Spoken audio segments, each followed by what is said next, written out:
Pabatid, pansamantalang schedule ng koleksyon ng basura para sa Kapaskuhan at Bagong Taon para sa lahat ng residente ng bayan ng Mauban. Makakalikas ang araw po sa gabay at pagnanais ang ating masipag na punong bayan na si Mayor Ninang Erwin Pastrana sa ating pangalawang punong bayan, Sir Alwin Sardea. Kasama ang bumubuo ng Sangguniang Bayan, ang tanggapan ng kapaligiran at likas na yaman o MENRO ay nagpapabot ng pabatid ukol sa pansamantalang pagbabago sa schedule na koleksyon ng basura bilang pagdiriwang ng Kapaskuhan at Bagong Taon. Ito ay bahagi ng pagbibigay ng sapat na oras sa ating mga kawani upang makapiling ang kanilang pamilya, habang tinitiyak pa rin ang malinis at maayos na daloy ng koleksyon ng basura sa buong bayan. Upang maging organisado at maiwasan ang pagkaipon ng basura, narito ang opisyal na schedule. Para sa Kapaskuhan o Christmas Day, December 24, 2025, Miyerkules, umaga lamang ang koleksyon ng nabubulok o biodegradable.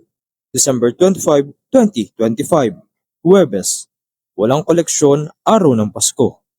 December 26, 2025, Biyernes, koleksyon ng nabubulok o biodegradable. Para sa Bagong Taon o New Year's Day, December 31, 2025, Miyerkules, umaga lamang ang koleksyon ng nabubulok o biodegradable. January 1, 2026, Huwebes, walang koleksyon, araw ng Bagong Taon. January 2, 2026, Biyernes, koleksyon ng nabubulok o biodegradable. Para sa mga palengke o public market, December 25, 2025 at January 1, 2026, mayroong koleksyon ng di nabubulok o non-biodegradable. Para naman sa mga linang area, regular po ang koleksyon at hindi maapektuhan ng pansamantalang schedule maliban na lamang kung may abiso mula sa inyong nakatalang truck o kolektor.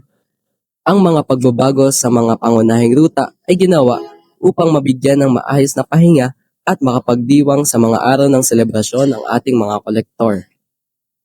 Paalala, hinihiling po namin ang inyong pakikiisa na ilabas lamang ang basura sa tamang araw at oras ng koleksyon upang maiwasan ng kalat, pagkaipon at pagdami ng peste.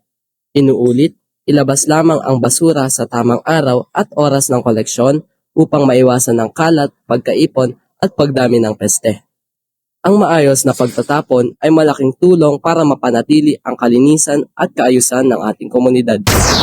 Tandaan, disiplina sa basura, ikaw ang bida. Iba kapag may MENRO kaalaman. Maraming salamat sa pag-unawa at suporta. Naway maging payapa, masagana at malinis ang ating pagdiriwang ng Kapaskuhan at Bagong Taon. Lubos na gumagalang, ENP Ferdinand C. Porol, OIC-MENRO.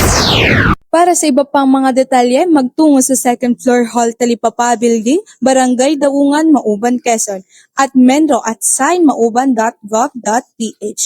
Para naman sa Facebook page, Menro Mauban, at maaaring tumawag sa 042-784-0199. Ang balitang ito ay inahayag nina Clark V. Pasamba, Lore de Laurel, At Matt and the Rain B. Paway.